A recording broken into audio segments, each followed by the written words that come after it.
A esta hora, el encuentro que esperabas. Encuentro con la ciencia con Modesto Montoya.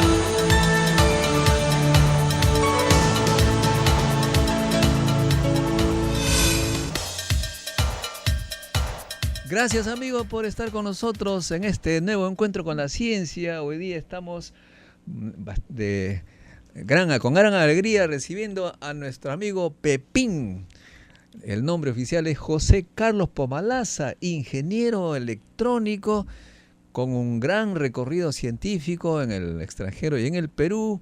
Él ha sido presidente del Instituto Geofísico del Perú, experto en telecomunicaciones, en fin, muchas cosas, pero lo curioso es que nos va a contar que el año pasado cuando vino se interesó en la economía. Bienvenido al programa, José. Gracias, Modesto. Más conocido como Pepín. Sí, bueno, sí, mis amigos me conocen así y todo el público también. ¿Cómo van los Stanford Boys? Los Stanford Boys, sí. Bueno, no tuvieron el mismo éxito que los Chicago Boys. Bueno, entonces el año pasado me contabas cómo fue tu idea para empezar este estudio sobre las desigualdades que aparentemente no se reducen con el tiempo, contrario a lo que nos prometen los grandes ideólogos del capitalismo. Sí, bueno, en la reunión del año pasado tú mencionaste el neoliberalismo y había una cierta confusión para mí entre la palabra liberalismo, porque en Estados Unidos se usa para expresar movimientos de izquierda. Y a diferencia de que el neoliberalismo resulta ser pensamiento conservador, más bien, de derecha. Y eso me estimuló a introducirme en el campo de la economía, porque también para entonces se había publicado ya el libro de Thomas Piketty, un economista francés, sobre la desigualdad, quien realmente en su libro lanza una especie de reto para la ciudadanía en general. Y yo pensé que siendo un ciudadano como cualquier otro, podía también expresar mis ideas en este campo. Es lo que dice, ¿no? Sí. Que todo el mundo se ocupe del tema. Sí, que él dice que la desigualdad de ingresos es un tema tan importante que no se puede dejar en manos solamente de los economos o filósofos o políticos. Es algo que le atañe a todo el mundo y todos debemos pensar en esta problemática. Claro, lo interesante es que uno con el tiempo va descubriendo cosas raras, ¿no? En los años 60, los que se dedicaban a la política era gente que en el fondo tenía vocación de servicio y más bien se pelean, se arranchan así, se pelean así a muerte por un puesto en el estado de congresista, de presidente, que uno ya comienza a sospechar que no es tanto por amor, porque un amor no se defiende así con tanto odio a veces, ¿no? Parece que hay gente que más bien está interesada en sus cosas personales, su poder, etcétera, y nosotros los que no estamos en ello, pues vemos que las cosas suceden y no analizamos las raíces y las consecuencias de las políticas. Y tú te has dedicado un poco a ello. ¿Cómo es este asunto de las desigualdades con el tiempo? Por ejemplo, en Estados Unidos, que tú conoces mejor. Bueno, resulta que este tema es muy antiguo realmente. Y cuando estuve introduciéndome en el tema, descubrí que tiene pues muchos años. En realidad es tan antiguo como la sociedad misma. La situación de las injusticias, ¿no? A que conduce los diversos pensamientos en economía y en política, llevan pues a la población en muchas circunstancias a contener en sí resentimientos debidos fundamentalmente a la desigualdad de ingresos. Ahora los que dominan la economía, digamos los dueños del mundo, en cierta manera, a veces son inconscientes y además indolentes, no son sensibles a a la pobreza, ni la conocen, ni se dan cuenta qué está pasando en el fondo abajo, ¿no? Tú en tus ensayos mencionas el caso conocidísimo de María Antonieta, ¿no? Sí, esta problemática pues es tan antigua que si nos podemos remontar fácilmente a Platón y Aristóteles, que ambos tienen esas dos concepciones antagónicas, ¿no? Por un lado Platón se puede decir que era comunista, creía en que la propiedad debería ser colectiva, debía pertenecer al Estado. En cambio, Aristóteles piensa que más bien la propiedad debería estar en manos privadas. Y así empieza esta lucha, digamos, de concepciones que a través de los siglos nos ha llegado a nosotros. Y típicamente el ser humano, cuando piensa en cosas muy profundas, se encuentra siempre limitado por su propia existencia, ¿no? Los pocos años que él vive, y tiene la impresión de que el mundo de ahora es muy diferente al mundo de antes. Pero cuando uno empieza a observar la historia y a ver la historia, se da cuenta que las cosas no han cambiado mucho, y entonces tenemos siempre esta especie de balance entre, digamos, el pensamiento neoliberal y el pensamiento socialista. Y así, tú me habías hecho una pregunta, me expandí en el sentido de... ¿Cómo van las desigualdades en Estados Unidos, por ejemplo? Bueno, entonces Tomás Piketty hace un estudio que data como 300 años en cuanto a desigualdad de ingresos.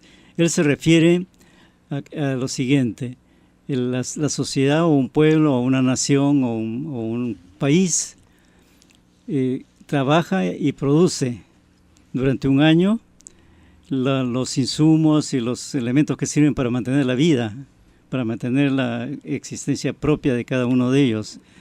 Y esto es como una especie de, como si estuviera cocinando una torta durante un año, y cuando llega al final, cuando ya hemos pagado todos los gastos que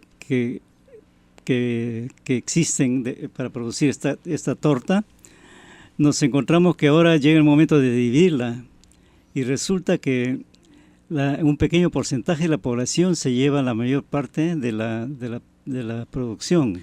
Y he visto ahí en el gráfico que está en la internet, a propósito, he puesto tu mensaje, tu introducción al ensayo que has escrito en mi sitio web, modestomontoya.com, pueden verlo. Ahí hay un gráfico que está en el eje X, el porcentaje de la población, y en el eje Y, vertical, la cantidad, el porcentaje de la riqueza que se ha producido, que se lleva ese porcentaje de la población. Y se ve que en estos últimos tiempos, el porcentaje de la población que se lleva la mayor parte de la riqueza es cada vez más pequeño. O sea, en otras palabras, prácticamente un pequeñísimo porcentaje se lleva cada vez más y más y más parte de la torta. Eso es impresionante. Sí, bueno, el gráfico que tú mencionas se refiere a qué porcentaje le toca de la torta, ¿no? Nacional, lo que se conoce como el ingreso nacional, que es una especie de pastel que al final del año se tiene que repartir. Y entonces el gráfico a que tú te refieres representa qué porcentaje le corresponde al 10% de la población. Y entonces se ve, por ejemplo, que en Estados Unidos, en el año 2010, ese porcentaje era aproximadamente 50%. O sea, el 10% de la población americana se llevaba el 50% de la torta. Es decir, 30 millones de norteamericanos recibían la mitad de la torta, y los 270 millones restantes recibían la otra mitad. De tal manera que lo que le tocaba personalmente a cada uno era muy desigual, ¿no? Entre el 10% y el 90% de la población. Y cada vez eso, digamos, se vuelve más crítico. Pero la gente que no tiene recursos, o sea, que no le toca nada de la torta oficialmente, acá en el Perú, que 1 millón de personas, de jóvenes, no tienen trabajo, ¿no? Acá en Perú. 1 millón de personas jóvenes. Esta gente que no tiene nada de la torta, aquí, porque tienen que sobrevivir, se han dedicado a la delincuencia callejera, nos arranchan los celulares, las carteras, etcétera, etcétera. Y la respuesta del gobierno, del poder, no es pues disminuir un poco la desigualdad ni promover el empleo en los pobres, sino triplicarles el sueldo a los policías para impedir a que estos roben, o sea, que no se tengan, prácticamente los condena a que no tengan ningún ingreso, porque si no tienen otro ingreso, pues ¿qué van a hacer? Tienen que llevar algo a la casa. Esto acá en Perú se expresa en mayor delincuencia. En Estados Unidos todavía no existe esa situación en que hay gente que no tiene nada. ¿Algo tendrán o no? Bueno, mira, una de las consecuencias de las desigualdades pues, es también el desorden, ¿no? Realmente la desigualdad restringe nuestro crecimiento en general, ¿no? Como país. Pero volvamos a la imagen de Piketty, ¿no? Que muestra cómo antes de la Segunda Guerra Mundial... José, vamos a hacer una pausa y explicas este tema. ¿Qué te parece? Gracias amigos, estamos con José Pomalaza, científico, ingeniero, que ahora está haciendo análisis económicos sobre la desigualdad y nos estaba explicando un poco estas curvas que muestran que las desigualdades son cada vez más críticas y por supuesto cuáles son las consecuencias en la sociedad de las desigualdades. Bueno, nosotros estamos en el 2016, pero fenómenos como la desigualdad la tenemos que observar hacia el pasado. Y Piketty tuvo esa gran idea de hacer un estudio no solamente global, sino también en todo el planeta, sino también en el tiempo. Hizo un estudio durante 300 años, pero la curva que tú te refieres y que está relacionada con el desorden, con los problemas callejeros que tenemos, porque la desigualdad realmente genera desconfianza por la injusticia de este reparto, ¿no? Tan desigual, y entonces el pueblo siente como que está siendo engañado en gran medida, ¿no? Esa es la realidad. No sabe cómo ni por qué, porque las ideas económicas que gobiernan el mundo en general son cambiantes también. Y tenemos esas dos grandes exponencias, pues el pensamiento que diría yo socialista y el pensamiento capitalista, ¿no? Es una lucha que data de miles de años, no es de hoy día ni será mañana. El hecho que hoy día el pensamiento capitalista o neoliberal fue el que estaba en boga hasta la crisis del 2007, no significa que lo que va a venir después podría ser algo entre el capitalismo y el socialismo, como ocurrió en muchas otras circunstancias.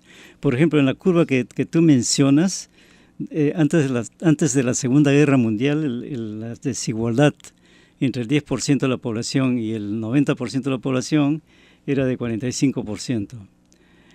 Durante la Segunda Guerra Mundial ocurrió algo extraordinario. La desigualdad disminuyó a un 35%, cosa que era mucho más justa que la que teníamos anteriormente.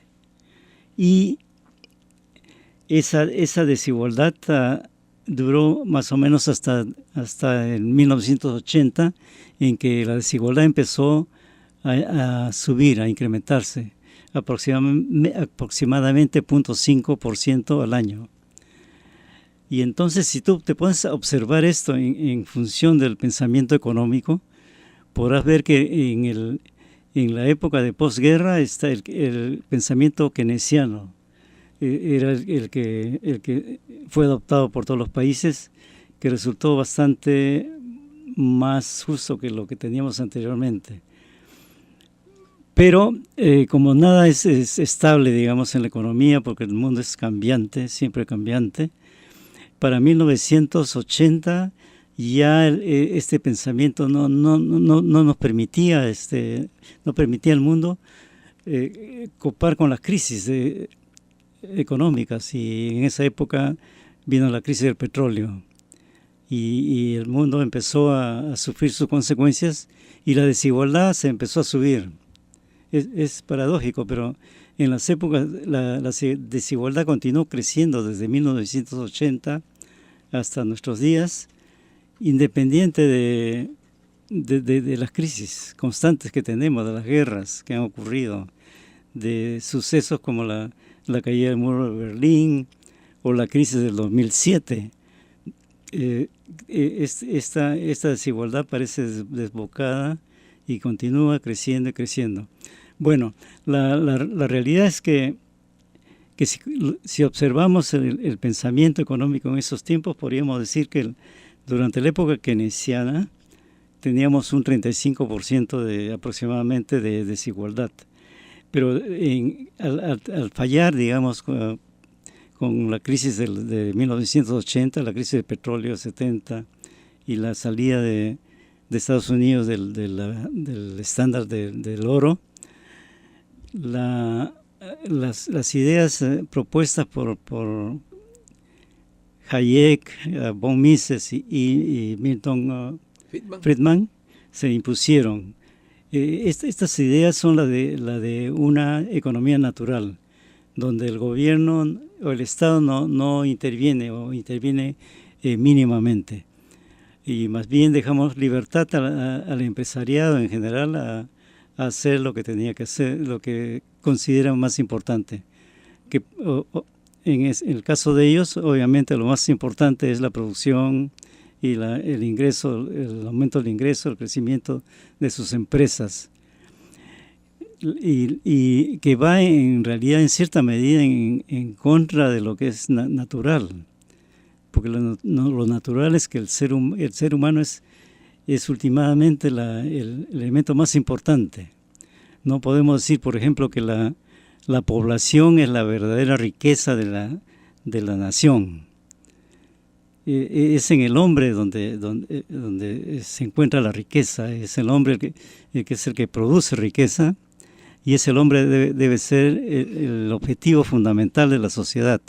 Pero en esa concepción de que el mercado es el que se encarga de distribuir los ingresos, porque en el pensamiento neoliberal eso es lo que ocurre. Se supone que el mercado es una especie de una mano invisible que coloca y paga a las personas de acuerdo a sus méritos y no tiene en cuenta la idea fundamental pues del ser humano como objetivo. Más bien se concentran en un objetivo de crecimiento y de mayores ingresos para sus propias compañías. Y esa libertad realmente llegó a un estado de libertinaje que explosionó en el 2007. Entonces todas las ideas neoliberales quedaron totalmente destruidas, digamos. El mundo entró en un estado de confusión desde esa época y es lo que estamos viviendo actualmente, una etapa de confusión muy parecida a la primavera de las naciones de 1848, en que hubo la primera revolución industrial. Actualmente estamos entrando a la cuarta revolución industrial y a la época de la globalización estimulada por Internet y los avances en la tecnología, y entonces realmente los países no saben qué hacer. Hace 2 días, el Comercio publica que la Fed de Estados Unidos va a continuar sin elevar los intereses, y Japón también más o menos sigue la misma política sin lograr que los países se crezcan, que se estimulen. Es un crecimiento que se ve es realmente un tanto ficticio, porque no está alcanzando a la mayoría de la población. Y ese es digamos, en forma conceptual durante varias décadas que podemos observar en la cuestión de desigualdad. Tu ensayo lo estás colocando en un sitio web. ¿Cómo se llama? El sitio web, no, bueno, es simplemente mi sitio en Google, que es José Pomalaza, ¿no? Pero José Pomalaza. Ajá. Uno ingresa ahí Sí. y lee todo lo que estás escribiendo. Bueno, no realmente, porque lo que hago es enviarles los links para que puedan Uno se puede sí. entonces Y enganchar contigo. a través Sí, del Google. Sí, para- en este momento sí. Yo tengo un sitio web, pero está en construcción. Sí, siempre está en construcción. Gracias, José. Antes de pasar al segundo bloque, debo decir que tu análisis es bien interesante y añadiendo un poquito a ello, me atrevo a decir que en realidad, producto de esta desigualdad, crece, tú lo has dicho, el caos y acá en el Perú la delincuencia. La gente que no le toca nada de la torta, pues le arrancha al que le ha tocado un poquito y le quita un pedazo. Y esto, María Antonieta, cuando le dijeron que la gente no tiene que comer, que no tiene pan, ¿no? Ella dijo, pues que le den tortas, ¿no? En este momento, cuando en el Perú se dice hay delincuencia, porque hay gente que no tiene empleo, la respuesta es tripliquemos el sueldo a los policías. No le veo la lógica, pero eso es lo que está pasando y las predicciones científicas frías es que la delincuencia seguirá aumentando mientras que no haya educación de calidad para que los jóvenes tengan empleo de calidad y sean capaces también de crear empleo. De otra manera, cuando uno crea empleo ya está un poco compitiendo con los empresarios. Y hay una frase que me señalabas fuera del micro, que lo que temen los ricos es que los pobres empiecen a pensar. Bueno, los que no piensan se vuelven delincuentes. Es mejor pensar, educarse, prepararse para competir en este mundo que nos están imponiendo, el mundo de la competencia global. Bueno, nosotros queremos anunciar algunas conferencias. En primer lugar, el jueves a las 2 p.m. en la Facultad de Ciencia de la UNI Auditorio estará Jorge Secada, filósofo de Virginia, de la Universidad de Virginia, pero también de la Universidad Católica del Perú, que va a hablarnos sobre la discriminación en el Perú y sus consecuencias. ¿Hay discriminación en el Perú? ¿Cuáles son las consecuencias? Pues no falten, es totalmente gratuito el ingreso, libre, a la Facultad de Ciencia de la UNI a las 2 de la tarde el jueves. Pero también no olviden, amigos, que todos los sábados de 9 a 11 y de 11 a 1 en el Colegio de Ingenieros, los chicos, los niños interesados en ciencia que quieren competir en este mundo de la tecnología del siglo XXI, ahí se pueden preparar. Ingresen al sitio web www.cienciaperú.org, cienciaperú.org. Y si quieren ver estas entrevistas, reverlas en la internet, ingresen a cienciaperú.tv. Regresamos, amigos.